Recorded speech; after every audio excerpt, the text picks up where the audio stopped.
안녕하세요. H성형외과 백정환입니다. 오늘 설명드릴 내용은 이중턱에 대한 내용인데요. 많은 분들이 이제 안면윤곽 수술 후에 이중턱에 대해서 말씀을 하시고, 또는 수술을 받지 않았던 환자분에서도 이중턱에 대해서 말씀을 하시는데, 이중턱에 대해서 이해를 하기 위해서 가장 먼저 중요하게 알아둬야 될 부분이 이 서비코멘탈 앵글이라는 부분입니다.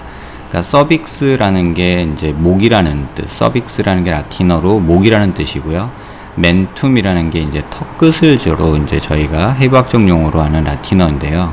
그래서 서비코 멘탈 앵글이라고 하는 것은 여기 빨간 선으로 보시는 이 목과 턱의 각도, 그러니까 턱목 각도라고 한국말로는 번역하는 게 적절할 듯합니다. 그래서 이 각도가 정상에서는 이렇게 한 90도 조금 넘게 한 100도 정도 되는 어떤 정상치를 갖고 있는데요. 이 각도가 무너져서 130도, 140도 또는 한 160도 이런 식으로 막 늘어졌을 때 우리 턱이 둔탁하게 보이고, 또 심하게 나이 들어서 늘어진 경우는 칠면조 턱이라고 해가지고 터키거블러넥이라는 어떤 용어를 써서 그 부분을 설명하기도 합니다. 그래서 어쨌든 정상적인 턱끝 각도, 턱 밑 각도, 이 서비코멘탈 앵글을 이해하시는 것이 가장 중요하고요. 그래서 이 각도의 변화를 주는 여러 요인들에 대해서 오늘 또 그 요인에 따른 증상이 이중턱이기 때문에 그에 대해서 좀 알아보려고 합니다. 제가 구글 이미지 검색을 하다가 이런 사진을 발견을 했는데요. 이게 서비코멘탈 앵글을 여기라고 표현해 놓은 이런 전문의 선생님이 아니신 것 같은데요. 의사 선생님이 또 이렇게 적어 놓으신 분이 계십니다. 이렇게 이해를 제대로 못하신 채로 무슨 서비코멘탈 앵글을 이 각도로 재시는데, 사실은 이 각도가 서비코멘탈 앵글입니다. 이 부분 좀 정정이 필요한 부분인 것 같습니다. 이렇게 이중턱이 생기는 원인은 여러 가지로 이제 볼 수 있는데요. 크게는 한 4가지 정도로 제가 정리를 해봤습니다. 일반적으로 가장 많은 것이 이제 비만이라는 부분이고요. 그러니까 살이 많이 쪄서 턱 밑에 지방이 축적된 모습이죠. 이러한 경우는 해결 방법은 간단하게 지방 흡입을 하면 많이 좋아지는 경우가 관찰이 됩니다. 또 턱이 굉장히 작고 하악 외소증이나 무턱의 경우에 이렇게 턱목 각도가 서비코멘탈 앵글이 좀 블런트해지는, 좀 둔탁해지는 그런 모습이 보이게 되고요. 이럴 때는 턱끝 보형물을 사용하거나 또는 턱끝 전진술도 가능하겠죠.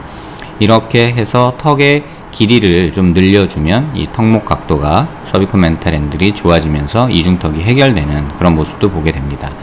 또 하나는 수술 후에 생기는 경우인데요. 이 첫 번째 원인인 그냥 생활 환경 또는 어떤 생활 습관에 따른 변화, 비만 때문에 생긴 것이라고 저희가 보고요.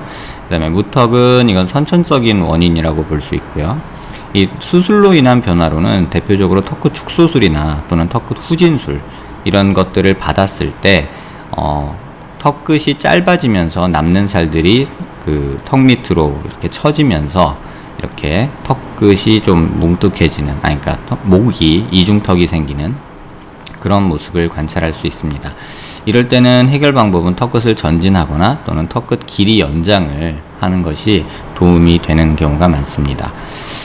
또 하나는 노화에 의해서 피부 탄력이 저하되고 또는 턱 목 각도에서 중요하게 이제 작용을 하는 근육들이 좀 늘어지면서 생기는 이중턱 양상이 보이는데요. 이거는 동양인에서는 그렇게 많이 흔하게 보이지는 않습니다. 하지만 서양에서는 피부가 얇고 굉장히 탄력이 떨어지기 때문에 굉장히 흔히 보는 그런 모습입니다. 이런 경우에는 안면 거상이나 또는 그 얼굴에 있는 스마스층이 목으로 가면 플라티스마라는 어떤 그 층으로 바뀌게 저희가 명칭을 바꾸게 되는데요.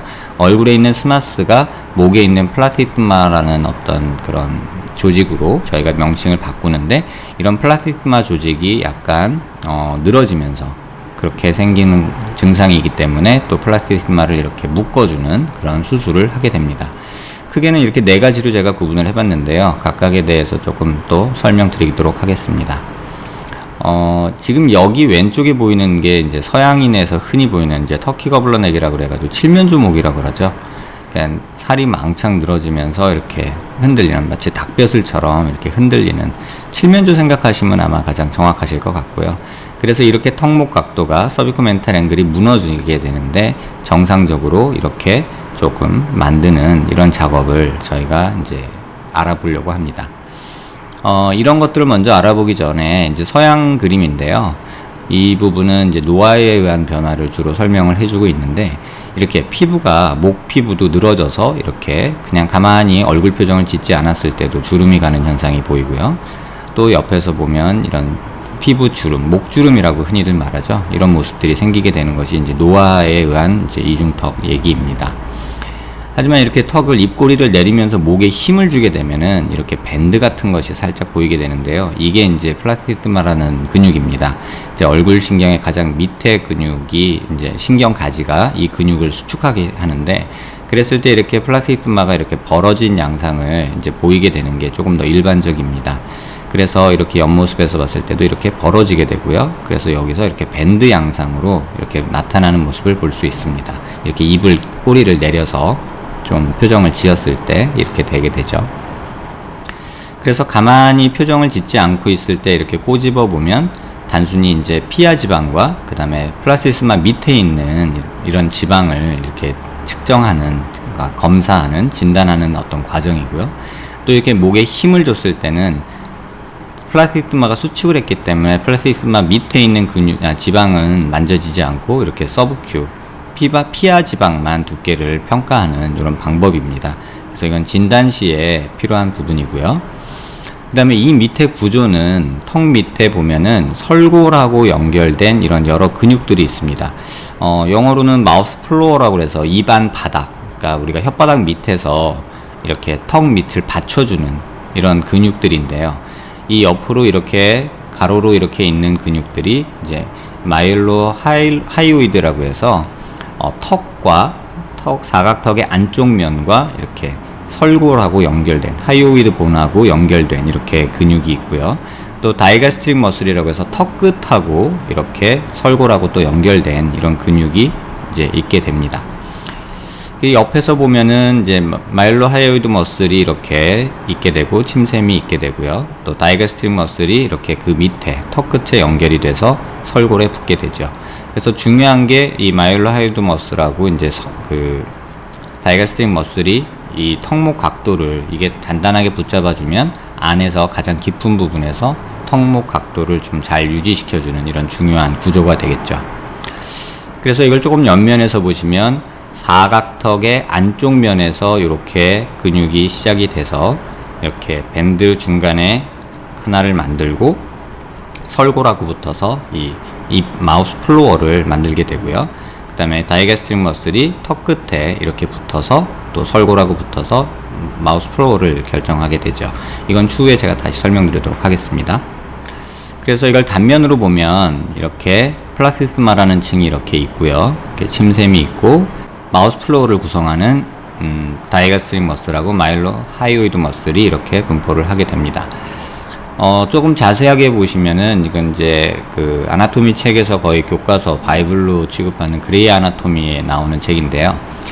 이쪽 턱 안쪽 면에서, 사각턱 안쪽 면에서 마일로 하이오이드 머슬이 이렇게 붙어서 설골하고 연결이 되고요. 그래서 이렇게 근육이 붙는 라인에 이렇게 좀 굴곡이 있는 이제 마일로 하이오이드 라인이라는 것이 있게 되고요. 그 다음에 지니오 글로소스 머슬하고 또 지니오 하이오이드 머슬이 있거든요. 혓바닥하고 붙는, 턱 끝하고 혀하고 붙는 근육의 돌기가 이렇게 있고요. 또 지니오 하이오이드 머슬이라고 그래서 턱 끝하고 이 설골하고 연결되는 이런 뼈에 돌출된 부분이 이렇게 있게 됩니다. 그 다음에 여기 보시면 다이가스트릭 머슬이 이렇게 붙게 되는 이런 부분도 있게 되죠. 여기서 좀 자세히 보셔야 될 게 다이가스트릭 머슬이 가장 밑에 붙는다는 거, 이 부분을 좀 기억하셨으면 좋겠고요. 그래서 턱 끝 절골을 했을 때 이 다이가스트릭 머슬이 근육하고 분리가 되기 때문에 이렇게 쭉 밑으로 떨어져서 턱이 축 처지는 그런 현상이 생기고요. 또는 시옷절골이나 어떤 T절골이나 샌드위치 절골을 했을 때는 지니오 하이오이드 머슬까지도 영향을 받아서 이 근육이 좀 떨어져서 이렇게 밖으로 근육이 축 처지는, 그러니까 마우스 플로어가 밑으로 처지는, 그래서 이중턱이 발생하는 그런 현상도 생길 수가 있습니다. 그래서 제가 개인적으로는 턱끝을 줄이는 데 있어서 뭐 샌드위치 절골을 한다거나 뭐 시옷 절골, T 절골 이렇게 너무 상방에서 진행하게 되면 이 안쪽에 있는 마우스 플로어를 구성하는 근육들에 영향을 줘서 이중턱이 생길 수 있다는 거를 여러 차례 말씀을 드렸는데, 오늘 다시 한번 이 해부학적 구조를 통해서 강조드리겠습니다. 뭐 이런 정상적인 라인과 나이가 들면서 슬슬 이렇게 늘어지는 모습들이 이제 서양인에서는 많이 보이는데, 한국인, 동양인에서는 이렇게까지 보이지는 않고요. 또 플라스티스마도 이렇게 두 줄이 갈라져 있는 경우가 일반적인데, 이렇게 중간에 이렇게 인터디테이션이라고 해서 손 깍지 끼듯이 이렇게 근육들이 엇갈리는 모습이 보이게 됩니다. 그래서 이러한 경우가 가장 일반적이고, 그 다음에 이렇게 된 경우도 있고, 그 다음에 아예 벌어져 있는 경우도 나이 들면서도 생기기도 하고 유전적으로 있기도 합니다. 그래서 이렇게 벌어져 있을 때는 이 부분이 축 처지는 현상이 나타나서 앞서 말씀드린 그 칠면조목 같은 그런 모습이 되죠. 그래서 이런 모습, 앞서 본 사진에서 요런 밴드들이 생기는 이유가, 요렇게 벌어지는 이유가 이 플라스티스마가 벌어져 있기 때문에 그렇습니다. 그래서 요런 부분들을 해결하기 위해서 이 플라스티스마를 묶어주는 그런 작업들을 할 수 있죠. 그러니까 모든 수술 방법이 이러한 원인과 해부학적 구조에 따른 어떤 해결 방법을 찾는 게 이제 저희 일이기 때문에, 이런 인터디테이션이라고 해서 깍지 끼는 모양을 만들기 위해서 수술할 때 턱끝을 한 2-3cm 절개해서 이 플라스티스마를 이렇게 묶어주는, 이렇게 당겨서 묶어줘서 이 턱에 늘어지는 것을 막아주는 이러한 수술을 하게 되고요. 또 경우에 따라서는 이렇게 두 줄로 한 번 묶은 다음에 겉에서 한 번 더 묶어주는 이런 작업을 하게 되고, 또 이게 이렇게 묶어줬을 때 이쪽이 너무 당겨서 환자가 고개 들 때 불편할 수 있기 때문에 이쪽에 백컷이라고 해서 여기 근육을 잘라주는 이런 작업도 이렇게 작은 구멍을 통해서 저희가 시행을 하고 있습니다. 앞서 말씀드린 내용에서 실제 사진을 통해서 제가 다시 한번 설명을 드리겠습니다. 이중턱의 원인은 크게 네 가지로 제가 말씀을 드렸는데요. 이 경우에서는 단순 비만에 의한 원인이라고 저희가 판단을 하고요. 단순히 지방 흡입만 해줘도 이 서비코멘탈 앵글이 많이 좋아지는 모습을 볼 수 있는 경우입니다. 다 비교적 젊은 나이이기 때문에 피부 탄력도나 뭐 기타 여러 조직들은 크게 문제가 없고, 수술을 받은 적이 없기 때문에 뭐 안에 있는 다이가스틱 머슬이나 지니오 하이드 머슬, 마일로 하이드 머슬들이 영향을 받지 않았고요. 또 턱 길이 자체도 그렇게 짧지 않기 때문에 무턱이나 이런 선천성 원인도 없기 때문에 이런 경우는 단순히 지방 흡입만으로도 많이 좋아집니다. 이 경우는 나이가 조금 있으신 분인데요. 턱이 그렇게 많이 짧지 않고 단지 비만에 의한 것과 또 나이 들면서 살이 탄력이 좀 떨어져서 목주름이 조금 생기는 모습들이 있지만, 주로는 이제 비만에 의한 이렇게 살이 문제가 되는 경우라고 볼 수 있습니다. 이 경우는 젊은 친구인데 턱이 조금 짧으면서 이렇게 이중턱 양상을 보이는 경우가 있습니다. 이 환자의 경우는 대부분은 병원에서 진단을 하게 되면은 뭐 돌출입이다, 입을 넣자라고 말씀을 많이들 하시는데요. 사실은 코가 낮고 턱이 약간 무턱 증상이 있어서, 심하지는 않지만 약간의 무턱 증상이 있어서 이렇게 입이 돌출된 듯이 보이는 것이고, 이중턱이 생긴 모양은 이런 약간의 무턱 증상과 살이 좀 쪄서 비만이 같이 이렇게 컴바인된, 같이 영향을 준 그런 모습입니다. 이런 경우도 단순히 지방 흡입만 해줘도 굉장히 턱선이 많이 좋아지고, 입 나온 걸 해결하기 위해서는 살짝 코만 높여줘도 해결이 되는 경우가 많습니다. 이 환자분의 경우에는 나이가 들어서 생긴 어떤 그 근육들이 약화되고 살이 처지고 탄력이 떨어지면서 생긴 전형적인 이중턱인데요. 턱목 각도라고 어디를 말해야 될지 모를 정도로 거의 뭐 한 160도, 170도 정도 되는 이러한 턱목 각도를 가지고 있습니다. 이런 경우에서 지방 흡입을 하게 되면은 이미 늘어진 살이 많기 때문에 지방이 없어지면서 턱목 각도가 좋아지기는 하지만, 이 부분에서 사실 살이 조금 남아서 약간 울듯이 이렇게 밴드, 마치 커튼 늘어지듯이 약간 늘어지는 밴드 같은 피부 결이 생길 수 있는 단점이 있습니다. 그래서 이런 경우는 지방 흡입과 얼굴 리프팅을 같이 하는 게 좋은데, 또 나이가 리프팅까지 생각하기에는 좀 많지 않은 분이어서 그냥 지방 흡입만 했던 경우입니다. 이제 이 경우가 전형적으로 이제 노화에 의한 얼굴 처짐, 이제 볼 처짐이 이렇게 보이고요. 그 다음에 이 턱 밑에 지방도 어느 정도 있으면서 탄력이 없고 근육들이 늘어지면서 이렇게 터키 거블러 넥까지는 아니지만 칠면조목까지는 아니지만 이렇게 닭벼슬처럼 턱 밑에 뭐가 달려있는 이런 느낌을 주게 되죠. 이런 경우는 안면 거상술을 하면서 이렇게 해결을 하는 것이, 또 근육을 플리케이션을 해준다던가 플라티스마를, 아니면 뭐 지방 흡입도 하고 리프팅도 하고 이렇게 같이 하는 그런 작업을 해서 조금 개선시킬 수 있는 부분이고요. 뭐 그러면서 안면 거상술을 하면서 이렇게 귓볼도 조금은 뭐 이렇게 칼귀라고 하는 모습인데요, 해결할 수 있는 그런 방법이 있습니다. 이 환자 같은 경우는 수술 후에 턱 끝을 너무 많이 잘라서 이렇게 턱목 각도가 굉장히 없어진 경우입니다. 턱이 사실은 한 이 정도 있었을 턱인데요, 많이 이제 뭐 양악 수술하고 뭐 턱구 축소하고 이러면서 턱이 앞뒤 길이가 짧아지다 보니까 또 그 뒤에 있는 뭐 다이가스트릭 머슬이나 마일로 하이드 머슬, 뭐 이런 머슬들이 많이 손상을 받고 근육하고 분리가 일어나면서 마우스 플로어를 이렇게 조금 망가뜨리고 또 살도 조금 지방도 있는 상태입니다. 이런 경우에는 단순하게는 그냥 턱이 앞으로 조금 전진만 돼도 이러한 이중턱은 굉장히 좋아지는 경우입니다. 뭐 남자분이기 때문에 또 턱 밑에 여자보다는 지방이 많지는 않거든요. 이런 경우에는 그냥 전진술만으로도 보형물을 통하거나 어떤 뭐 조작을 통해서 이 턱이 앞으로 전진되는 것만으로도 턱목 각도를 만들어 줄 수 있는 그런 경우라고 할 수 있습니다. 이 환자 같은 경우는 예전에 미니 리프팅을 받으셨고요. 미니 리프팅을 받은 이 흉터가 있고, 그러면서 칼귀를 교정하신다고 하셨는데 지금 귓볼이 많이 망가진 모습이고요. 또 귓볼 수술도 또 받으셨는데도 지금 이런 결과를 보이고 있고요. 지금 저한테 오셨을 때 이렇게 좀 멍이 든 채로 오셨어요. 사실은 다른 상담을 받으러 오셨는데 제가 이거는 좀 보기 싫지 않냐 라고 여쭤봤더니 자기도 이것 때문에 많이 고민했고 여러 선생님 만났는데 해결을 못 봤다 라고 말씀을 하셨고요. 또 지금 여기 멍들어 있는 건 왜 그러냐 했더니 한 2주 전에 아큐를 통해서 아큐 스컬프를 통해서 지방 흡입을 했다라고 말씀을 하시더라고요. 근데 지금 지방 흡입한 이중턱 턱 밑 치고는 너무 두꺼웠고 실제로 턱 밑 각도도 좋지 않았고 여기를 꼬집어 보고 했을 때도 지방이 굉장히 많았습니다. 그래서 이런 경우는 이제 지방 흡입을 다시 이제 시행을 했죠.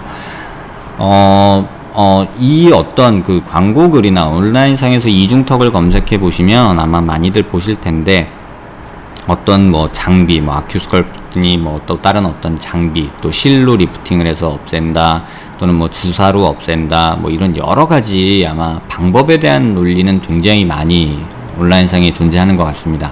하지만 이중턱이 생기는 원인에 대해서 저대로 설명한 글이 없어서 제가 오늘 이 동영상을 만들고 있고요.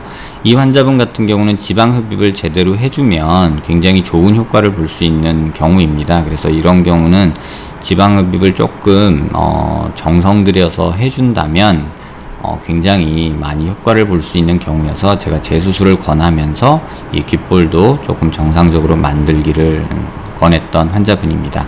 다시 한번 정리드리면, 사각턱 수술이나 턱끝 수술로 인해서 이중턱이 생기기도 하지만 선천적인 원인도 많이 있고요. 그 다음에 이런 원인들을 해결하는 방법은 각각의 원인에 따라서 지방 흡입이나 턱끝 보형물이나 길이 연장이나 또는 안면 거상이나 여러 가지 방법이 있지만, 내가 이중턱이라고 무조건 어떤 수술을 한다라는 것 말고 내 이중턱은 어떤 원인에 의해서 생긴 이중턱인가를 먼저 파악을 하셨으면 좋겠고요. 또 이 원인이 하나만 있는 게 아니라 여러 개가 컴바인된 경우가 많다는 부분을 꼭 이해하시고 어떤 수술 계획이나 이해하셨으면 하는 바람에서 동영상을 제작했습니다. 이중턱에 대해서 많은 얘기들이 있기 때문에 궁금하신 분들이나 관심 있는 분들한테 도움되는 포스팅이 됐기를 바랍니다.